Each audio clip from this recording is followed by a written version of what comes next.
नमस्कार मित्रों, जय गोपीनाथ। कैसे हैं आप सब? पुनः गोपीनाथ संस्था आपकी अपनी यूट्यूब चैनल में हार्दिक स्वागत है। आज हम बात करने वाले हैं तुला राशि के जातकों का 2021 के साल का जून माह का मासिक राशि भविष्यफल।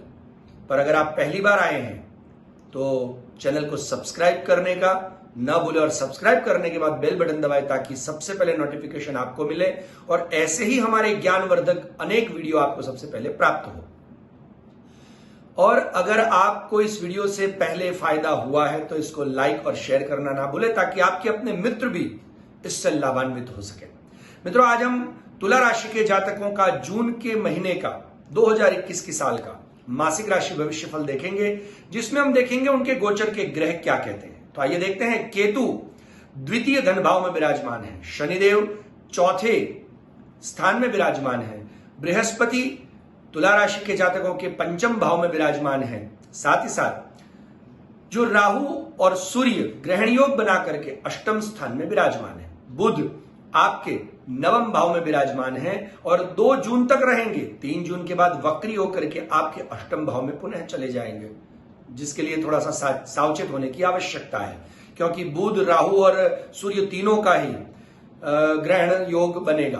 15 जून को सूर्य भी नवम भाव में गोचर करेंगे, जहां शुक्र पहले से विराजमान होंगे।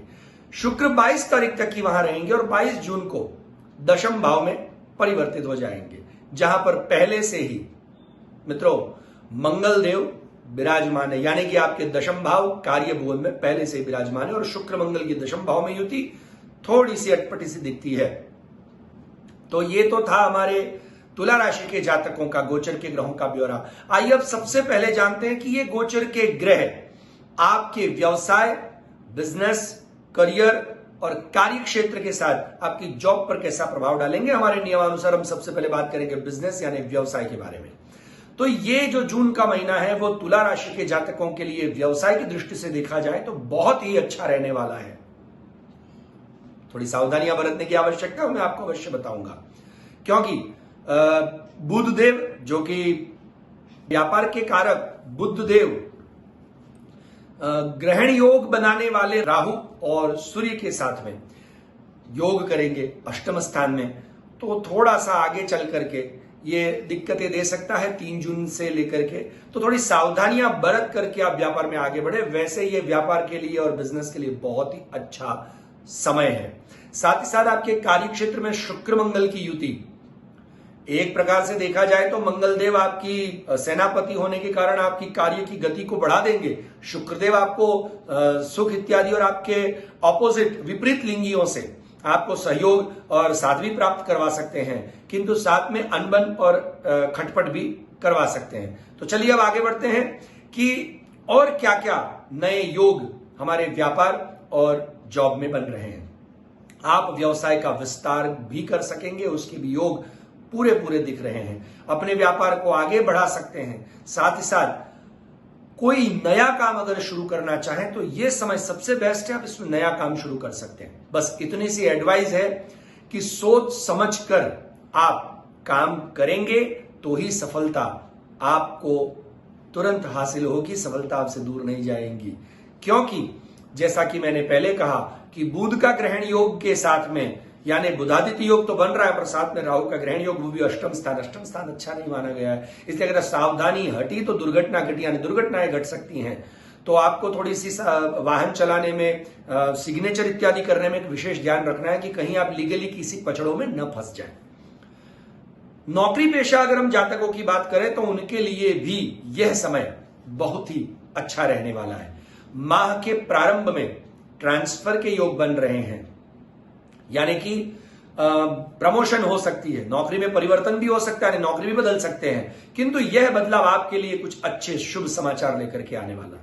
तो मित्रों, तुला राशि वाले जो जातक हैं उनके लिए ये जून का महीना अगर व्यापार, जॉब और बिजनेस की दृष्टि से देखा जाए, फिर वो चाहे सेल्फ एम्प्लॉयड भी क्यों ना हो, उनके लिए बेस्ट है, इसमें कोई दो राय नहीं है। अब आइए हम देखते हैं आर्थिक पक्ष हमारा कैसा रहेगा। माने धनागम, चलिए जॉब तो ठीक ठाक चल रही पर पैसा नहीं आया तो कहीं रुक गया तो जून का माह तुला राशि के जातकों के लिए आर्थिक दृष्टि से देखा जाए तो आर्थिक दृष्टि से भी उत्तम है, क्योंकि बृहस्पति की दृष्टि 9वें अपने भाग्य स्थान पर और 11वें भाव पर है। क्रमशः ये दोनों ही स्थान भाग्य और आय यानी कि लाभ स्थान कहे गए हैं, तो लाभ भी दे रहे हैं गुरु महाराज और आय भाग्य को भी बढ़ा रहे हैं। तो ये शुभ स्थिति, इसके कारण आर्थिक प्रगति की संभावनाएं बढ़ जाती हैं। आकस्मिक धन लाभ भी हो सकता है और आपके हो सकता है वेतन में भी वृद्धि हो या आपको बोनस भी प्राप्त हो सकता है। पर इसका मतलब ये मत समझ लेना आकस्मिक धन लाभ में कहीं हम लॉटरी खरीद लेंगे तो आकस्मिक धन लाभ हो जाएगा। मित्रों, लॉटरी इत्यादि से, क्योंकि विश्व में ये गीता जी में भी भगवान कृष्ण ने कहा है कि कर्मण्येवाधिकारस्ते मा फलेषु कदाचन मां कर्म फल हेतुर्भु माते संगोस्त्व अकर्मणि।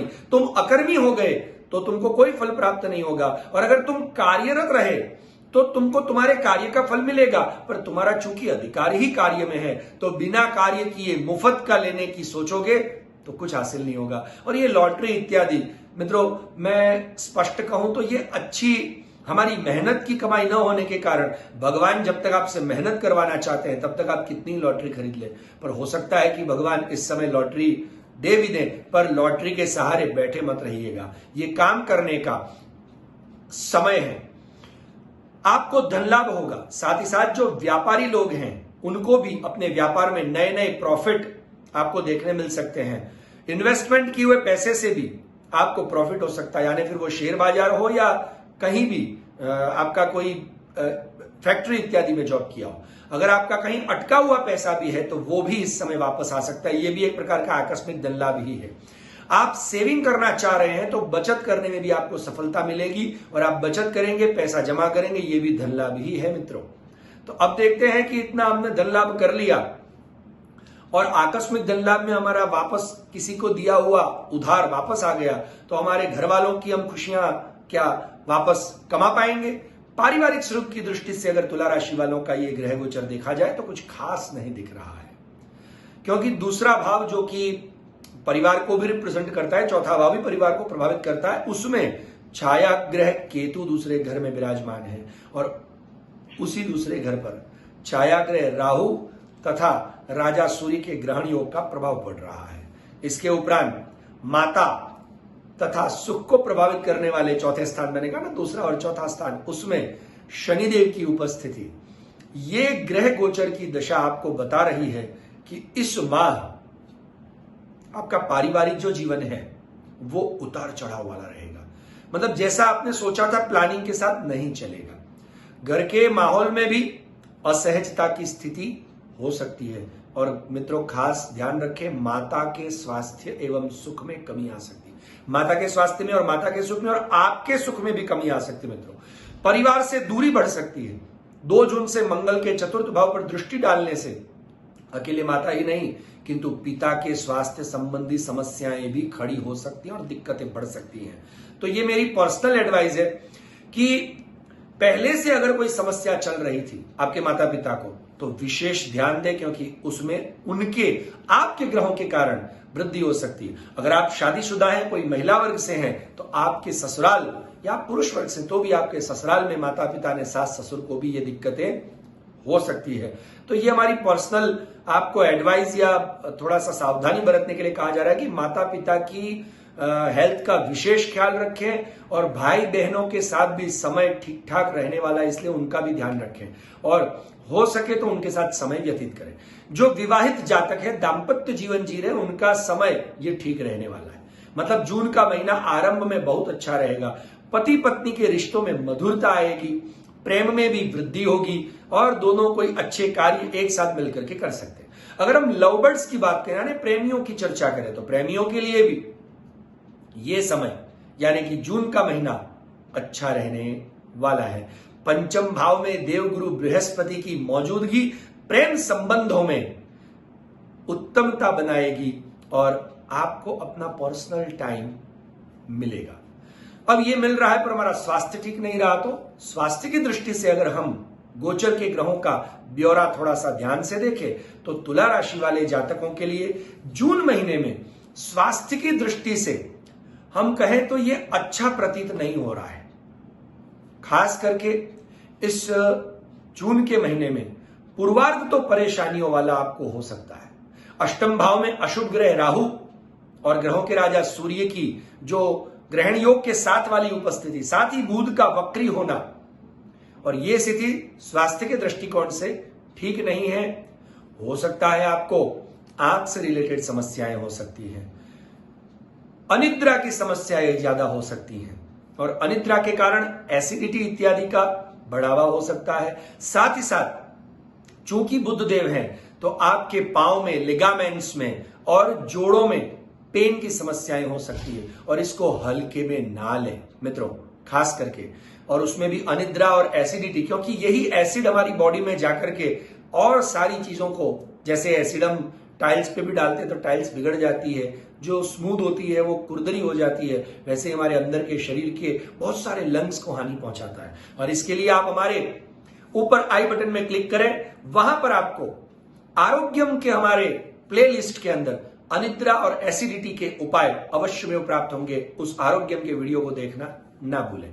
स्वास्थ्य जनित समस्याओं की अगर हम चर्चा कर रहे हैं मित्रों, तो तुला राशि वालों को इस माह अपने माता पिता के स्वास्थ्य का भी ध्यान रखना और अपने शरीर के स्वास्थ्य की भी खुद जांच पड़ताल करते रहना है।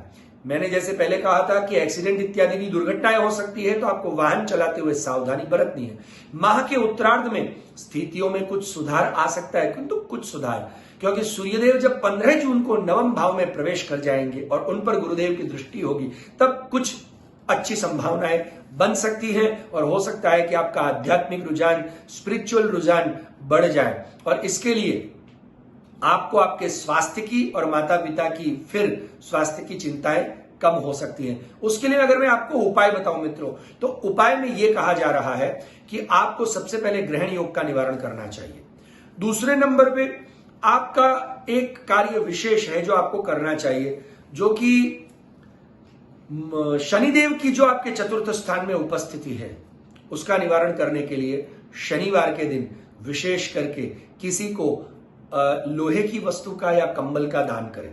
साथ ही साथ एक कार्य अवश्य करें, एक कांसे का पात्र लें, कांसे के पात्र में सरसों का तेल भरें, सरसों का तेल भर करके उसमें अपना मुख देखें।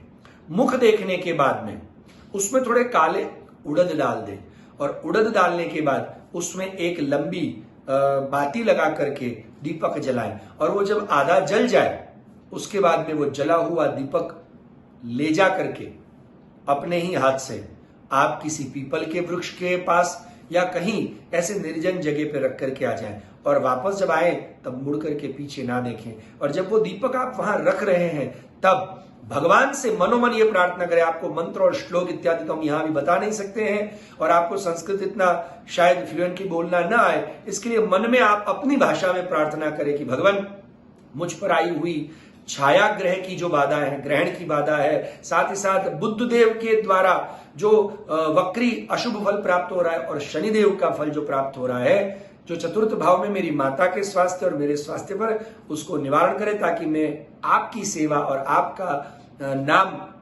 सुख से ले सकूं। ये भगवान को प्रार्थना करके दीपक जले। वापस आने के बाद घर में आने के पहले पांव बाहर धो लें, आंख मुंह धो लें, और साथ ही साथ आपको एक कार्य और अवश्य करना है, जो कि आपको गुरु महाराज को बढ़ाने के लिए, क्योंकि उनका और प्रभाव बढ़ेगा तो भाग्य स्थान भी बढ़ेगा। गुरुदेव जिन जिन स्थानों के अधिपति हैं, साथ ही साथ जहां दृष्टि कर रहे हैं, उन स्थानों को और बढ़ाएंगे।